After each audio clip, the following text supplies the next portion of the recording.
इसवी सन 1657 7 वर्षापूर्वी संग्रामदुर्ग चाकण त्याने डोक्याभोवतीच्या फेट्यातून एक सोगा बाहेर काढला आणि नाकावरून कानापर्यंत नेत कानाच्या वर फेट्यात खोचला। त्यामुळे त्याचा चेहरा लपला होता, फक्त डोळे उघडे होते।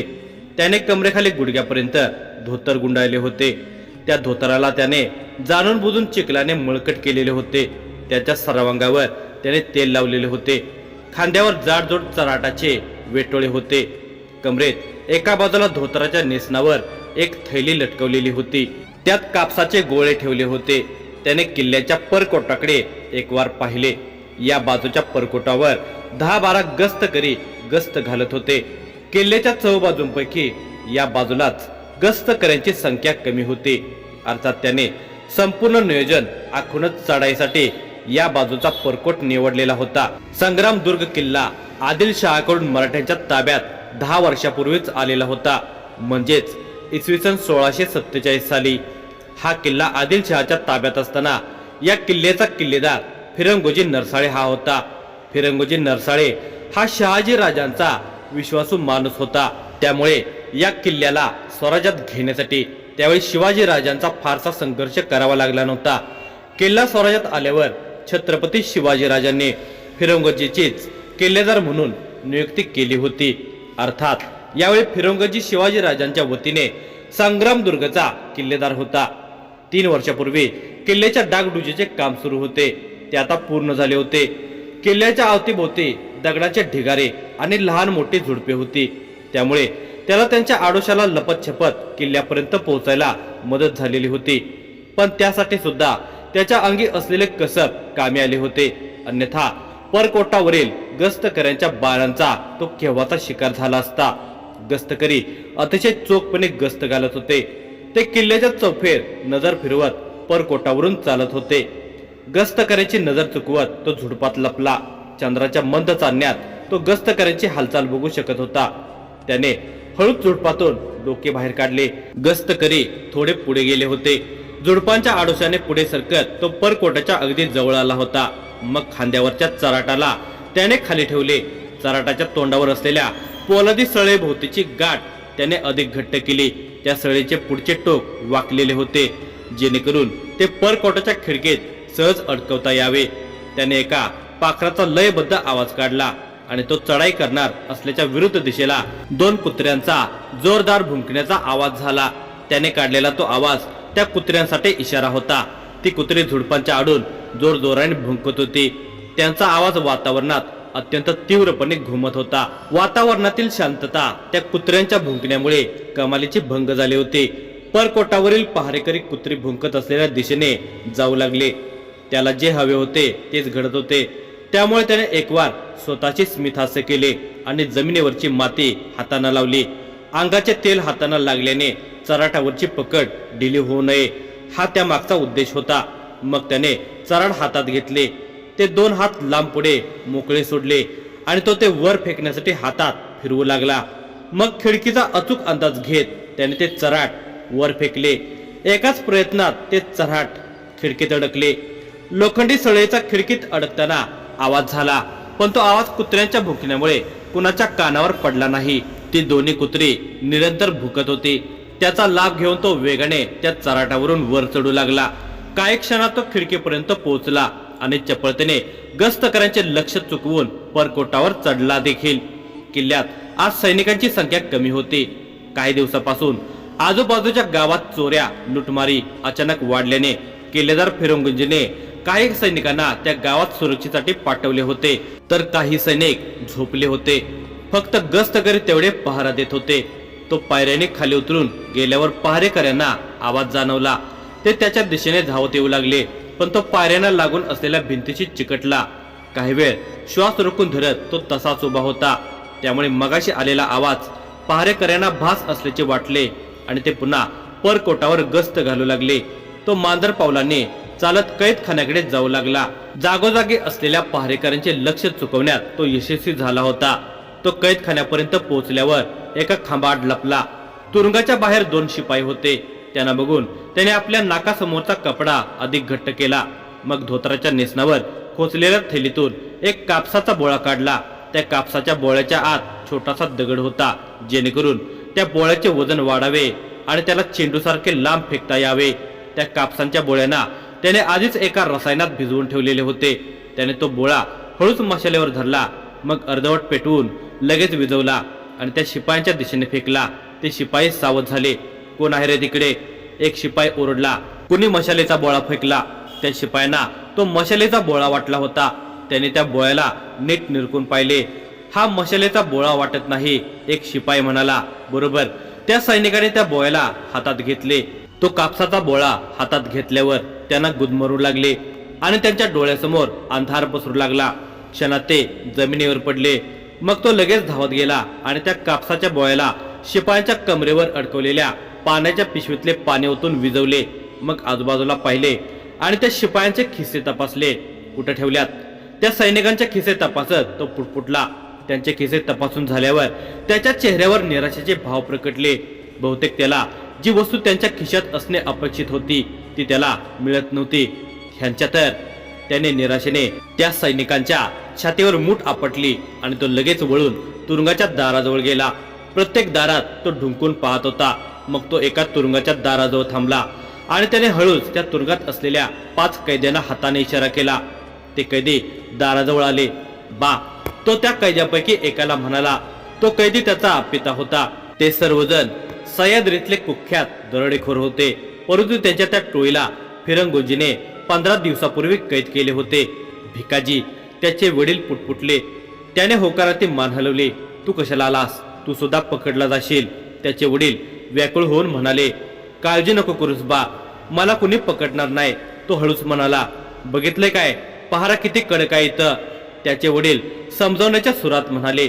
त्यांना त्यांच्या मुलाच्या सामर्थ्यावर विश्वास असला तरी ते त्यांच्या पितृहृदयाला आश्वस्त करू शकत नव्हते. मी नीट नियोजन केले बा, फक्त इथं मला इतकं सांग, कुलपाची चावी कुठं आहे? त्याच्या वडिलांनी क्षणभर विचार केला आणि मग आठवून सांगितले. ती त्या किल्लेदाराच्या खोलीत आहे. हे ऐकून भिकाजीने डोक्याला हात मारला. किल्लेदाराच्या खोलीतून तुरुंगाच्या चाव्या आणि अशक्यप्राय कार्य होते. त्याचे वडील आता अति व्याकुळ होऊन म्हणाले. ऐक माझं पोरा, जा तू, आमची सुटका नाही होणार. उगाच तू तुझा जीव संकटात टाकू नकोस. होय भिका, तू जा. तू वाचलास तर आमच्या सगळ्यांच्या परिवाराची काळजी घेशील. आमचं जे व्हायचं आहे ते होऊ दे. त्याच्या पित्याचा एक साथीदार घाईघाईने म्हणाला. काही होणार नाही तुम्हाला. मी इथून रिकाम्या हाती परतणार नाही. मी तुम्हाला घेऊनच बाहेर जाईन. थांबा, आलोच चावी घेऊन, असे म्हणून तो लगेच वळून जाऊ लागला. नको जाऊस पोरा, तो किल्लेदार कुत्र्याची मौत देईल तुला. खूप भयानक आहे तो. त्याचं डोकं तर खूप चलाक आहे. ऐक माझं, तू त्याला गाफील ठेवू शकत नाहीस. मग हे तर काम करायला मला नक्कीच आवडेल. तुला माहितीये ना बा, अवघड काम करायला मला खूप आवडतं. बघू फिरंगोजी नरसाळे मला पकडतो की मी त्याला. हे बघ पोरा, कोणाचा जीव घेऊ नकोस. ही काही आदिलशहाची माणसं नाहीत, छत्रपती शिवाजी राजांचीच माणसं आहेत. तू काही चुकीचं पाऊल उचललंस तर शिवाजी राजांना आपल्यापैकी कुणालाही जिवंत सोडणार नाहीत. आधी इथून सगळ्यांना बाहेर काढणं महत्वाचं आहे. बाकी पुढचं पुढं बघू. आलोच मी, असे म्हणत तो तिथून निघू लागला. पण पुन्हा क्षणभर थांबला आणि वळून म्हणाला. सगळ्यांनी नाक झाकून घ्या. विषारी धूर नाकात जाऊ देऊ नका. आलोच मी. एवढे बोलून तो वेगाने निघाला. आता त्याला अत्यंत जोखमीचे काम करावे लागणार होते. वरच्या मजल्यावर असलेल्या किल्लेदार फिरंगोजीच्या खोलीतून त्याला तुरुंगाच्या कुलपाची चावी घेऊन यायची होती. तो पुन्हा पहारेकऱ्यांचे लक्ष चुकवत खांबांच्या आड लपून चपळतेने वरच्या मजल्यावर जाऊ लागला. त्याची चपळता इतकी तीव्र होती की पापणी लवाच्या आत तो या खांबापासून त्या खांबापर्यंत पोहोचत होता.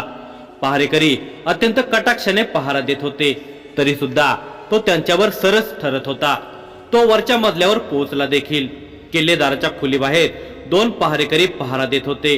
त्याने पुन्हा एक कापसाचा बोळा काढला आणि त्याला अर्धवट पेटवून विझवला. मग तो बोळा त्याने पहारेकरांच्या दिशेने भिरकावला. पहारेकरांनी त्या बोळ्याकडे पाहिले. मग तो बोळा आला त्या दिशेने त्यांनी पाहिले. त्यांना तिकडे कोणीही दिसत नव्हते. कोण आहे तिकडे? एका पहारेकराने तलवार उपसत म्हटले. तो 4 पावले पुढे आला, पण त्या दोन्ही पहारेकरांच्या श्वासात तो धूर भिनायला इतका वेळ पुरेसा होता. त्यांना आता गुदमरू लागले होते. डोके जड झाल्यासारखे वाटू लागले होते. ते लगेच जमिनीवर पडले. मग भिकाजीने पटकन त्या बोळ्याला पूर्णपणे विझवून त्याचा धूर बंद केला. तो किल्लेदाराच्या खोलीच्या दाराजवळ गेला. हळूच दार उघडून त्याने आत प्रवेश केला. फिरंगोजी नरसाळे गाढ झोपला होता. भिकाजीने थैलीतून आणखी एक बोळा काढून हळूच फिरंगोजीच्या नाकासमोर धरला. त्या कापसात असलेल्या रसायनाने फिरंगोजीला गुदमरायला लागले. ठसका देत फिरंगोजी झोपेतून उठला. तेव्हा श्यामदेवीच्या अंधुक प्रकाशात त्याच्यासमोर त्याला एक सावली दिसली. त्याने लगेच आजूबाजूला तलवार सापडते का ते पाहिले. त्याच्या हाती तलवार लागू नये म्हणून भिकाजीने ती तलवार लाथेने ढकलून दिली. त्याच्या तोंडाला भिकाजीने दाबून ठेवले होते, त्यामुळे फिरंगोजी ओरडूही शकत नव्हता. पण तरी तो आपल्या ताकदीचे प्रदर्शन करतच होता. अतिशय चिवट योद्धा म्हणून प्रख्यात असलेला फिरंगोजी भिकाजीला कडवा प्रतिकार देत होता. त्याने भिकाजीच्या छातीवर जोराने गुडघा मारला. त्याच्या त्या शक्तिशाली प्रहाराने भिकाजी मागच्या बाजूला कलंडला. मग अगदी चपळतेने आणि तितक्याच लवचिकतेने तो पुन्हा उभा राहिला. फिरंगोजी सुद्धा पलंगावरून उठून उभा राहिला. त्याचे डोके जड झाल्याने एका हाताने त्याने डोक्याला पकडून ठेवलेले होते आणि तो भिकाजीकडे वळला. त्याचा चेहरा नीट बघण्याचा प्रयत्न करत तो अडकळत बोलला, कोण आहेस तू? भिकाजी. भिकाजी रोखून बघत उत्तरला, इथं का आला आहेस? कैदखान्याच्या चाव्या घ्यायला, ताट मानेने भिकाजीने सांगितले. कैदखान्याच्या चाव्या मागण्यामागचा त्याचा हेतू उमगायला फिरंगोजीला फारसा वेळ लागला नाही. म्हणजे तू दरोडेखोर आहेस तर? दरोडेखोर म्हटलं तरी हरकत नाही, खूपच उर्मट दिसतोयस. भिकाजीने फिरंगोजीकडे डोळे बारीक करून पाहत उत्तर दिले, कदाचित हो. मग एक हात पुढे करत म्हणाला, चाव्या द्या. तू मागशील आणि मी बरं देईन. तुम्ही नाही दिल्या तर मी त्या घेऊन जाईनच. त्याने आजूबाजूला नजर फिरवली. त्याला एका मंचकावर चाव्या ठेवलेल्या दिसल्या. अच्छा, तिथे ठेवल्यात होय चाव्या? भिकाजी स्मित करत पुटपुटला. तू चाव्या नेऊ शकणार नाहीस असे म्हणत फिरंगोजीने दुशेला खाली खोलेला खंजीर चपळतेने काढला आणि आपला तोल सावरत भिकाजीच्या दिशेने भिरकावला. भिकाजी लवचिकपणे खाली झुकला. तो खंजीर एका पितळेच्या सुरईवर आदळला. मोठा आवाज करत ती सुरई जमिनीवर कोसळली. भिकाजी कुत्सितपणे हसत फिरंगोजीच्या थोडा जवळ गेला. बस, आणखी काही क्षण. जितके प्रयत्न करायचे करून घ्या किल्लेदार साहेब. चावी तर मी घेऊनच जाणार. उजव्या हाताचा पंजा नाचवून फिरंगोजीला चिडवत पुढे म्हणाला, तुम्ही मला अडवू शकत नाही, कारण तुम्ही आता हळूहळू बेशुद्ध पडणार आहात. त्याच्या वाक्याने क्रोधित झालेला फिरंगोजी भिकाजीच्या दिशेने वेगाने झेपावला, पण तो लगेच खाली कोसळला. भिकाजीने त्याला सावरले. ह्या नरसाळ्याच्या हातून तू सुटणार नाहीस. फिरंगोजी कसाबसा बोलण्याचा प्रयत्न करत होता. त्याच्यावर गुंगी आपला प्रभाव तीव्रतेने वाढवत असल्याचे त्याच्या बोलण्यावरून स्पष्ट जाणवत होते. भिकाजीने त्याला आपल्या दोन्ही हातात पकडून ठेवले होते. फिरंगोजी हात उचलून त्याचा गळा आवळण्याचा प्रयत्न करू पाहत होता, पण त्याचा हात भिकाजीच्या गळ्यापर्यंत पोहोचू शकला नव्हता. त्याच्याकडे हसून पाहत भिकाजी म्हणाला, किल्लेदार साहेब, काही वेळासाठी शांतपणे झोप घ्या. मग त्याने फिरंगोजीला पलंगावर झोपवले. फिरंगोजी अजून काही अंशी भानावर होताच, पण तो आपल्या शरीराची हालचाल करू शकत नव्हता. तो भिकाजीकडे फक्त बघत राहिला होता. भिकाजी घाईने मंचकाजवळ गेला. तिथे 3-4 चाव्या होत्या. आता ह्यापैकी त्या कैदखान्याची चावी कोणती असेल? मग काहीतरी विचार करून तो पुटपुटला, इतका विचार करायला वेळ नाही आपल्याकडं. त्याने त्या 4ही चाव्या सोबत घेतल्या आणि त्या खोलीतून बाहेर पडला. आता तो पुन्हा लपतछपत खालच्या दिशेने जाऊ लागला, पण आता एका पहारेकऱ्याच्या निदर्शनास तो पडला होता. तो पहारेकरी मोठ्या आवाजात ओरडला, ए, कोण आहेस तू? त्याच्या आवाजाने भिकाजी धावू लागला. पहारेकरी ओरडू लागला, दरोडेखोर, दरोडेखोर असे ओरडत पहारेकरी त्याच्या मागे धावू लागला. त्या पहारेकऱ्याच्या गोंधळाने इतर पहारेकरी सुद्धा धावले. भिकाजी पायऱ्या उतरून खाली धावत जाऊ लागला. तेव्हा समोरून काही पहारेकरी धावत आले. त्याने त्याला पकडले, पण त्याने अंगाला तेल लावले असल्याने तो त्यांच्या हातून सहज निसटला. तो धावत धावत कैदखान्याच्या दिशेने आला. पहारेकरी आरडाओरडा करत होता. आता सगळेच पहारेकरी त्याच्या मागे धावत होते. धावता धावता त्याने चपळतेने कैदखान्याच्या दाराच्या आत त्या चाव्या फेकल्या आणि तो धावत सुटला. सारे पहारेकरी त्याच्या मागे धावत होते. तो त्यांना संपूर्ण किल्ल्यावर पळवत सुटला होता. त्याचा वेग प्रचंड होता. समोरून येणारे पहारेकरी त्याला पकडत होते, पण तो त्यांच्या तावडीतून निसटत होता. भिकाजी सगळ्या पहारेकऱ्यांना आपल्या मागे पळवत परकोटावर घेऊन आला. परकोटाच्या 3 फेऱ्या मारून तो ज्या दिशेने वर चढला होता तिकडे आला आणि वेगाने चराटावरून खाली उतरू लागला. पहारेकरी चराटापर्यंत पोहोचले तोपर्यंत तो वेगाने अर्ध्यापर्यंत उतरला होता. पहारेकरी त्याच्या दिशेने खंजीर फेकून मारण्याच्या बेतात असल्याचे जाणवताच त्याने चराटावरून उडी घेतली. तो जमिनीवर पडला, पण लगेच स्वतःला सावरून तो वेगाने धावत सुटला. तो जंगलाच्या दिशेने अतिशय जलद गतीने जात होता. त्याला पकडणे आता निव्वळ अशक्य होते. ते पहारेकरी परकोटावरून खाली आले तेव्हा त्यांना किल्ल्याचे मुख्य प्रवेशद्वार उघडे दिसले. द्वार रक्षकावर हल्ला करून त्याला बांधून ठेवण्यात आले होते. कैदखान्याचे दार सुद्धा उघडे होते. बेकाजीने त्याच्या पित्यासोबत त्यांच्या साथीदारांची सुद्धा सुटका केली होती. अर्थात त्याने त्या चाव्या त्या कैद्यापर्यंत पोहोचल्यामुळेच त्या कैद्यांना स्वतःच्या हातांनी कैदखान्याचे दार उघडता आले होते. पहारेकरी किल्लेदाराच्या खोलीत गेले तेव्हा किल्लेदार फिरंगोजी बेशुद्ध अवस्थेत होता. शिपाईने त्याची शुद्ध परत आणण्यासाठी वैद्याला बोलवले. वैद्याच्या उपचाराने बऱ्याच उशिरा फिरंगोजीला शुद्ध आली. तोपर्यंत गस्त घालण्यासाठी गावात गेलेले पथक परतले देखील होते. सैनिकांना फिरंगोजीने दरोडेखोरांना पकडण्यासाठी पाठवले. फिरंगोजी प्रचंड संतापला होता. संतापाबरोबरच त्याच्या चेहऱ्यावर अपराधीपणाचे भाव देखील उमटले होते. कैदखान्यात कैद दरोडेखोरांना तो हरामखोर इतक्या सहजासहजी कसा सोडवून नेऊ शकला? तुम्ही सगळे काय चिलीम फुकत बसला होता काय?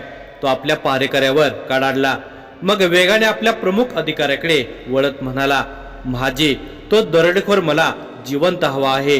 कुठेही शोधा त्याला आणि कसाही शोधा, पण त्या हरामखोराला माझ्यासमोर उभं करा. मी माझ्या हातानं त्याला ठार मारेन. त्याला अजिबात तुरुंगात टाकायचं नाही.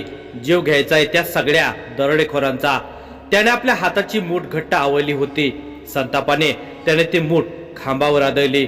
मग निराश होऊन पुटपुटला. राजांना ही खबर लागली तर ते काय विचार करतील माझ्याबद्दल? त्यांना माझ्या सामर्थ्यावर शंका येईल. मग निश्चय नजरेने मान डोलावत तो पुन्हा स्वतःशीच पुटपुटला, राजांपर्यंत ही खबर पोहोचवण्याआधी मी स्वतः जाऊन राजांची माफी मागायला हवी.